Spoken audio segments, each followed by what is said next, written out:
Hey guys, Cade Strong here with Kids Up CrossFit. Today, I want to go over a little bit of a nutrition video, talking specifically about some diets. Now, here's the thing.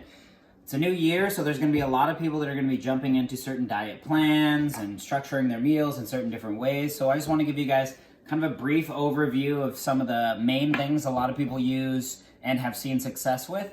I will say, of all of these things, yes, there are some things that I think are a little bit better than others, but that does not mean that anyone can't have success with any one of these. I have had, and I will tell you, success with multiple of these myself. I have had clients and friends who have had success with all of these different diet sides. So keep that in mind as you guys are going for certain things. It all just depends on the person and what they can stay consistent with and what they can stay motivated with. So first off, I'm going to talk about elimination diets. Now, elimination diets are ones in which we are just kind of taking certain aspects out of our meals that you would regularly have currently. So some of those elimination diets are paleo, Whole30, ketogenic diet or keto, intermittent fasting, and all of these have certain different structures. Now I'll talk, starting with kind of the more general ones that people know about in CrossFit is paleo. Paleo being the Paleolithic diet. This is eating foods that you would have had back when you were a hunter and gatherer. Now, it's been molded and there's little pieces that people try to choose, pick and choose as they go through the diet. So do keep that in mind. There'll be a lot of different sources that will tell you can eat certain things and a bunch of different sources that may say you can't have that one or you can have a different one as you go through. So, first off, paleo is going to be hunter-gatherer. What you're looking to eat is just non-processed foods. So for the most part, you're having meats, vegetables. You will have some starches, but not the ones that you would normally think. So you can have like a sweet potato, but you can't have rice or wheat. So you wouldn't be able to have breads or anything on that side. Pastas would be out of it. But what you are looking for is plenty of vegetables. You can have fruits. And you can have different sources of fats, your oils, but you have to be careful about like milk and dairy, certain things like that you have to remove. Now, as you remove some of these things, the trouble with some of those sides is that people love those things. So it becomes very difficult to maintain as we go through there. Whole30 is very similar to paleo. You're just going to be looking to eat whole foods. So the big side kind of difference-wise is Whole30 does say no artificial sweeteners as you go through there. It also doesn't want you to have any fake Whole30 treats. Paleo will tend to go into like, you know, I can have oranges so I can spread orange juice into something and then which might have a little bit higher sugar contents. Like plantains are okay, so I'm going to make them into plantain chips and I'm going to eat a bunch and then I'll actually overload myself with something I'm not looking to eat. So, similar in styling. So the big side with Whole30 is that you're going to be eliminating these foods initially, and then you're going to do that for 30 days. After that 30, then we can start to introduce some of those things we've eliminated to see how they affect us physically in our recovery, with our exercise, etc. So they start very similarly. One just allows you to bring some in a little bit later and really focuses on making sure that we're not eating like paleo pancakes that people have made as they go through there.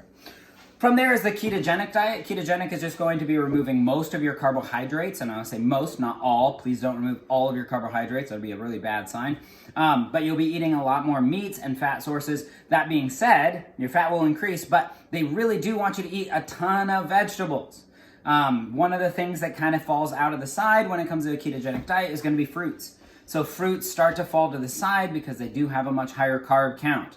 And so you'll find yourself eating much more meat, fattier sources. It has nothing about like taking out dairy or taking out fat sources. So a lot of people tend to bump fat really high in here thinking, hey, it's okay, I can drink whole milk and just have a great time. Keep in mind, if you just continue to eat tons and tons of fat, I don't care how many carbs you take out, you're gonna have some troubles. So, eliminating carb sources and then increasing fat sources to compensate that. That would be our energy reserve when we go to ketogenic. I consider the next one to be an elimination diet as well, and that is going to be the intermittent fasting diet. Now, intermittent fasting doesn't eliminate any types of foods. What it does is eliminate the times in which you can eat foods. So people are looking for a certain window. Regularly, this would be about an 8-hour-ish window where they are allowed to eat. and then they would have an entire 16-hour window where they wouldn't eat. And what this does allow your body to do is it spends more time focusing on recovery, building the muscles, redoing all that fun stuff instead of digesting food. So if you are eating constantly at some times, this can be helpful for some people who find themselves binge eating at certain times of the day. And they need to find a time where, hey, I'm going to eat between here, and then I have this focused moment where I can really dial in on these other times of not eating. I can focus on my hydration and all that fun stuff. Now, it all depends on the person who would like to do those. From the elimination side, now we have what I call like dial-in diets. The dial-in diets tend to be kind of zone, macros, calorie counting, and I'll also talk a little bit about like what CrossFit considers to be their kind of dietary plan. It will be kind of broad in general. But starting out with those is zone. Zone is going to break down into a 30-30-40. 30% is going to be protein, 30% is going to be your fat, and 40% of your intake is going to be your carbohydrates.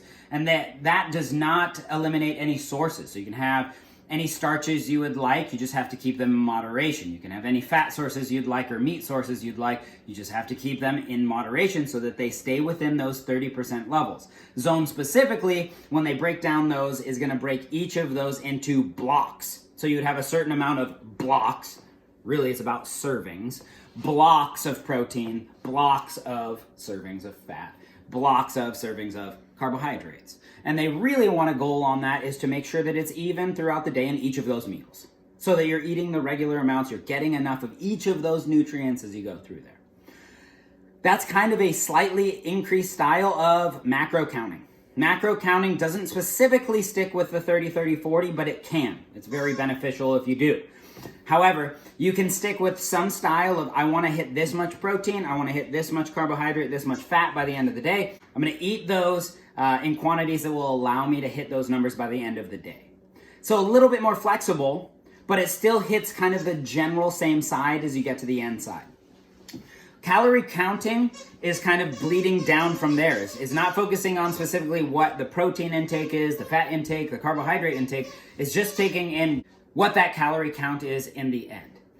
And what that will give you is just a general side of what you're intaking overall in energy and your calories, not specifically in what the composition is. So if you are looking for increased exercise or increased performance, it might be counterintuitive if you're just eating one side of like, I just eat carbohydrates and fat, I don't have any protein. You might have some troubles in there if you're just counting your calories. Last thing as I'll talk about is just CrossFit's definition for diets as they go through there. And this was written by Gary Glassman. It was just very simple, just eat meat and vegetables, nuts and seeds, some fruit, no little starch and no sugars. And then it adds on to that is just keep levels, intake levels that support your exercise and not body fat. Simple as that. Now, it doesn't give you a direct path. What it's really just saying is, hey, eat good protein sources, eat good amounts of vegetables so that you have plenty of nutrients in your system. Eat some fruits that gives you some great carbohydrates, some sugar boosts as you go through there. Eat little amounts of starch. So don't go crazy with rice, but you can have those things. And then finishing off with just trying to eliminate the sugars, the added sugars in your diet. Not like, oh, I'm going to eat a banana which has a ton of sugar in it. Well, a ton. It has a good amount of sugar in it. But just trying to eliminate those added. I'm going to add sugar to my coffee. No. So that's not happening anymore. So those are some of the stylings that people use. Now, personally, what I would like to say to most people is that, as I said, all of these things can work for everyone. But what really matters is the big sides of what really you enjoy eating and what you can maintain and stay successful with. Personally see, and what I try to promote for everyone is that we do eat, fruits. We eat carbohydrates, and you do have some starches in there, especially centered around workouts, but we do have to keep those in limitations as we go through the day so that we're not overeating certain quantities of certain macronutrients. So, keeping in mind, as you guys choose and you pick, if you are interested in any type to talk about nutrition, what works for you, having a plan going forward. That's why we have nutrition coaching. You can message us at info@kitsapcrossfit.com, or you could hit me up, Cade at kitsapcrossfit.com, and we can set up a free intro, and we can go over and dial in your nutrition goals and how to attain those in the following year. Good luck with your nutrition, and hopefully this helps kind of navigate some of the waters of diets that you may have seen out and about. Good luck, and I hope to see you guys soon.